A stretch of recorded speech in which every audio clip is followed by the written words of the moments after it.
16 जनवरी 2003 के दिन कल्पना चावला ने स्पेस में जाकर इतिहास रच दिया, क्योंकि वो स्पेस में जाने वाली पहली भारतीय महिला बनी। और जब कल्पना चावला की वापसी का पूरा देश इंतजार कर रहा था, तभी उनका स्पेस शटल अर्थ पर वापसी करते हुए क्रैश हो गया। उस दिन कोलंबिया स्पेस शटल के साथ क्या हुआ था? वेल, आज के इस एपिसोड में हम जानेंगे कोलंबिया स्पेस शटल डिजास्टर के बारे में। 16 जनवरी 2003 को कोलंबिया स्पेस शटल लॉन्च हुआ था। इस मिशन में कल्पना चावला के साथ Laurel Clark, Michael P Anderson, Rick Husband, William McCool, David Brown और इलान रेमन थे। इस लॉन्च के 82 सेकंड्स बाद शटल से एक फोम का टुकड़ा टकराया। इसी कारण 15 दिन बाद वापसी के वक्त ये हादसा हुआ।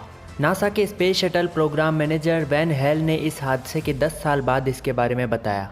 उन्होंने बताया कि फ्लाइट डायरेक्टर जॉन हरपोल्ड को लग रहा था कि अगर शटल को कोई नुकसान हुआ है तो उसे क्रू को नहीं बताया जाना चाहिए। क्रू के लिए यह बेहतर होगा कि वे बिना कुछ जाने सफलता से इस फ्लाइट को पूरा करें। साथ ही इस बात पर भी कोई श्योर नहीं था कि शटल को नुकसान हुआ भी है या नहीं। जॉनसन स्पेस सेंटर के इंजीनियर्स को पता था कि शटल को नुकसान हुआ है। वे अपने सीनियर्स को इस बारे में बताते रहे, पर इन्हें अनसुना कर दिया गया। और जब ऑर्बिटर से डेटा आना बंद हो गया तो सेंसर टेलीमेट्री में खराबी को इसका कारण माना गया। सेंसर टेलीमेट्री का प्रयोग वायरलेस डेटा भेजने में किया जाता है। और इन सब के बाद कोलंबिया स्पेस शटल पृथ्वी पर लौटते हुए क्रैश हो गया।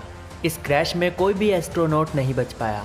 जांच में ये साबित हो गया कि फोम का टुकड़ा ही इस डिजास्टर का कारण है। लॉन्च के वक्त एक फोम के टुकड़े के स्पेस शटल से टकराने से उसकी विंग में एक छेद हो गया और पृथ्वी पर लौटते समय गर्म गैसें उस छेद से शटल में चली गई, जिससे विंग के अंदर का हिस्सा नष्ट हो गया और विमान अस्थिर होकर नीचे गिर गया।